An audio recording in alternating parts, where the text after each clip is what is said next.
আসসালামু আলাইকুম সবাইকে। কেমন আছেন সবাই? আশা করি ভালো আছেন। তো দীর্ঘদিন যাবত পর ফেস নিয়ে ভিডিও নিয়ে চলে আসলাম আপনাদের মাঝে।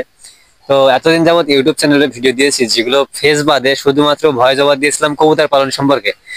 তো কবুতর পালন সম্পর্কে এতদিন আপনাদেরকে কবুতর সম্পর্কে কোনো আপডেটই দিতে পারি নাই। তো আজকে ভাবছি যে আপনাদের কবুতর সম্পর্কে সকল আপডেট দিব। তো আমার কবুতর কোনগুলা কেমন ডিম বাচ্চা করছে, কোনগুলা ডিম বাচ্চা করতেছে না বা রানিং আছে বা আবার ডিম পারছে, সবকিছু আজকে আপনাদেরকে দেখাবো। তো ভিডিওটি শুরু করার আগে যারা যারা এখন আমাদের চ্যানেলটি সাবস্ক্রাইব করেননি অবশ্যই সাবস্ক্রাইব করে দিবেন, আর যারা যারা সাবস্ক্রাইব করেছেন তাদেরকে অসংখ্য অসংখ্য ধন্যবাদ। এইগুলা হলো আমার কালদম কবুতর। কালদম কবুতরের সাথে আছে সোয়াচন্দন কবুতর। কারণ হলো এই কালদম কবুতর গুলো দুইটা বাচ্চা একসাথে ফোটাতে পারে না। যেহেতু দুইটা বাচ্চা একসাথে ফোটাতে পারে না, সেহেতু এই যে আমার সোয়াচন্দন কবুতরের একটা বাচ্চা ছিল, তাই একটা ডিম পারছিল থুড়ি। ওই একটা ডিম এই কালদম কবুতরের নিচে দেওয়া হয়, যেই কারণে এই কালদমের নিচে সোয়াচন্দনের বাচ্চা। এই দুইটা হলো নতুন দেশি কবুতরের বাচ্চা।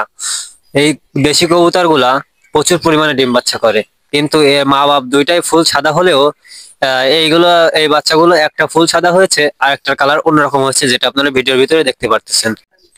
এই দুটা হলো আমার লালচিলা কবুতরের বাচ্চা। তো অনেকে লালচিলা কবুতরের বাচ্চা নিতে চেয়েছিলেন। যারা যারা নিতে চেয়েছিলেন তাদেরকে অনেক অনেক সরি, কারণ এবার লালচিলা কবুতরের বাচ্চা কাউকে দিতে পারবো না।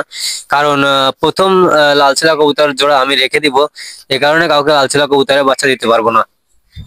এটা হলো আমার সোয়াচন্দন কবুতর জোড়া। এই জোড়াটার নিচে আমার কালদম কবুতরের বাচ্চা ছিল। কালদম কবুতরের বাচ্চা থাকা অবস্থায় এরা আবার ডিম পেড়েছে, আপনারা দেখতে পারতেছেন। এই জোড়াটা হলো আমার লাকি জোড়া। এরা প্রতি মাসে ভরপুর ডিম বাচ্চা করে, ভরপুর ডিম বাচ্চা করে। এইগুলা হলো আমার কালদম কবুতর।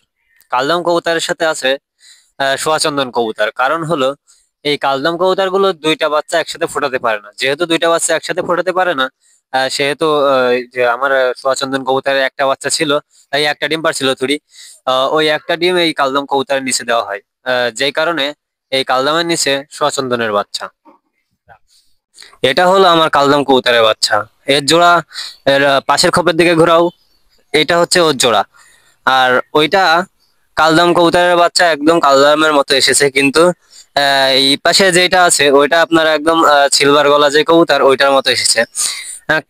কারণ বুঝলাম না। আমি কালদম কবুতর গুলো খাঁচায় পুষি যাতে ওর ব্লাডের সাথে অন্য কোনো ব্লাড না মিশে যায়। তারপরে কালদম কবুতরের বাচ্চা একটা কালদমের মতো আসছে, অন্যটা অন্যরকম আসছে।